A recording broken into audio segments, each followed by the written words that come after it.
Would you stay silent? Or let revenge speak for you? Welcome to the stories on Shattered Vengeance. Step into a world where love turns dangerous, revenge feels inevitable, and every story drags you deeper into the shadows of desire, betrayal, and the human heart. Let's begin today's story. I stared at the Airbnb listing. My lake house. The one I'd purchased 5 years ago with my signing bonus from the engineering firm. You're renting out my house? Our house, Mom corrected gently. You're never there, sweetie. It's been empty for months while you're in Boston. We thought we'd make it productive. I set down my fork. I never authorized this. Dad laughed. You don't need to authorize family helping family.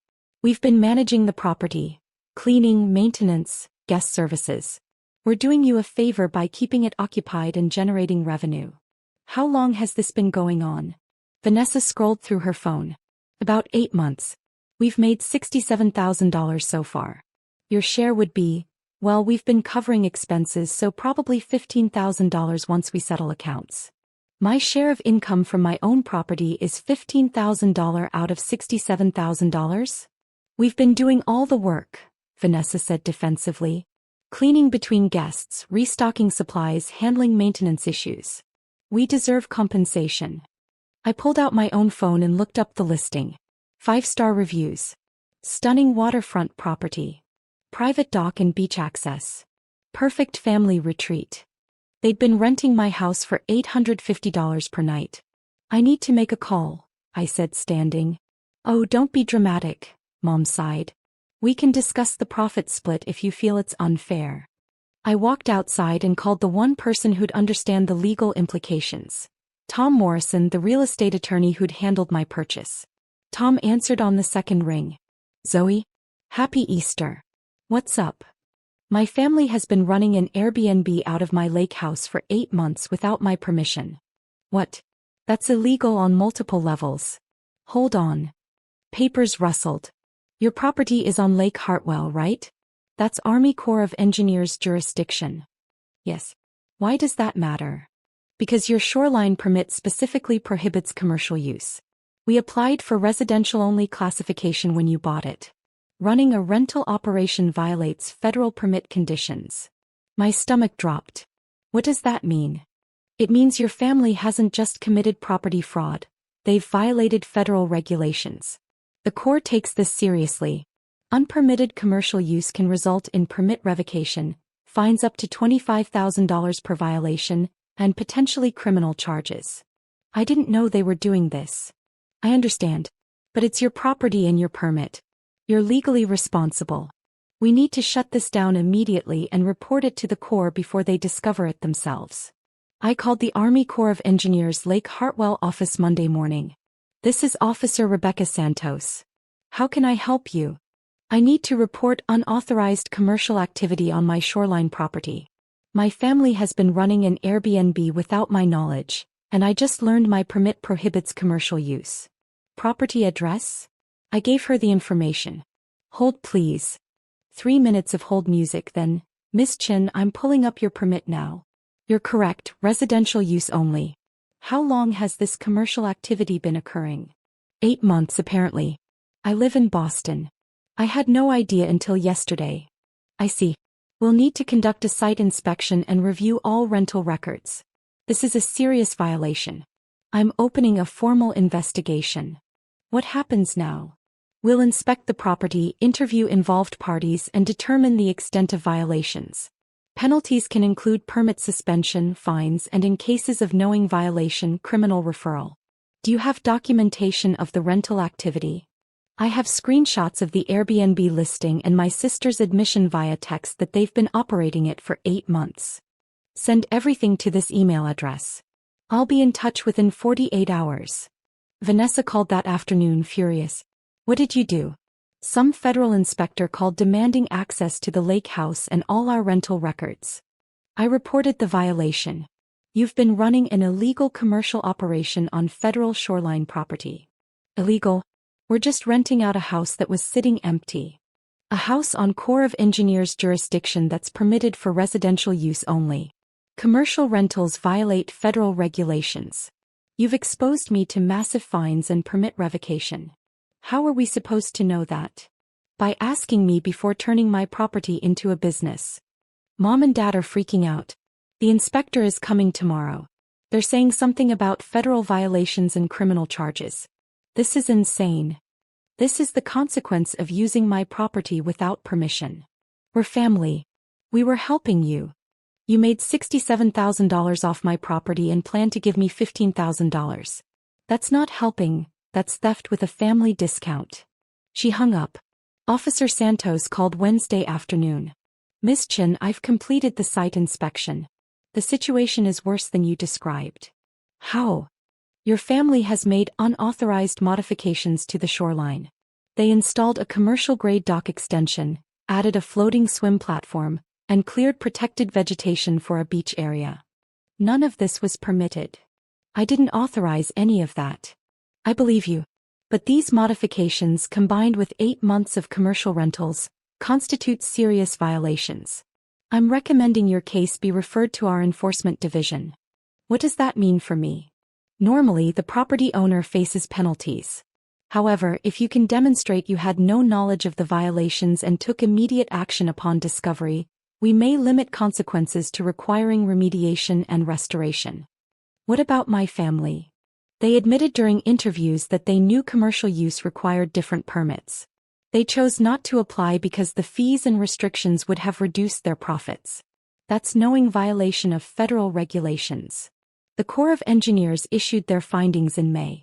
47 documented rental violations over 8 months. Unauthorized shoreline modifications worth approximately $35,000. $67,000 in illegal commercial revenue.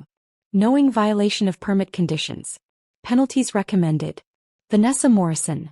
$47,000 in fines, 1 per violation, disgorgement of rental profits, restoration costs estimated at $28,000. Robert and Linda Morrison, Mom and Dad joint liability for fines and restoration as cooperators of illegal commercial activity. Additionally, the case was referred to the U.S. Attorney's Office for potential criminal charges under 16 U.S.C. Section 460D, violations of core regulations. My family called an emergency meeting.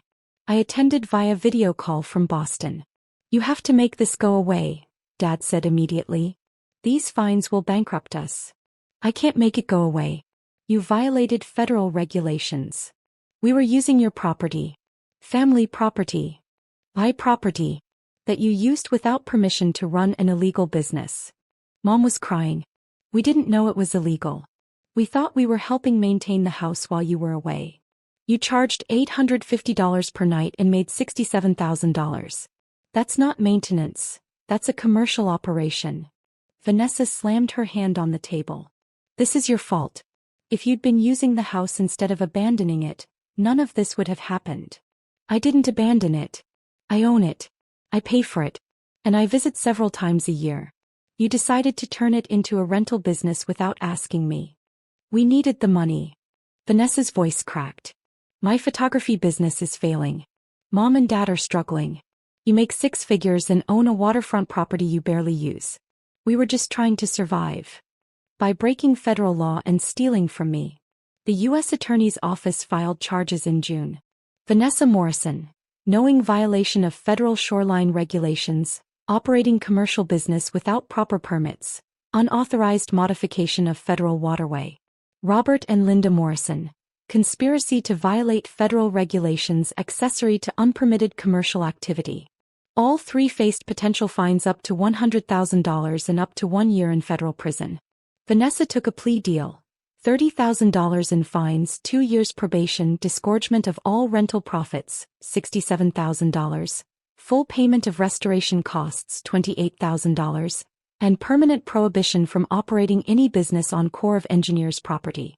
Mom and Dad took a similar deal. $20,000 in joint fines, probation, and the same business prohibition.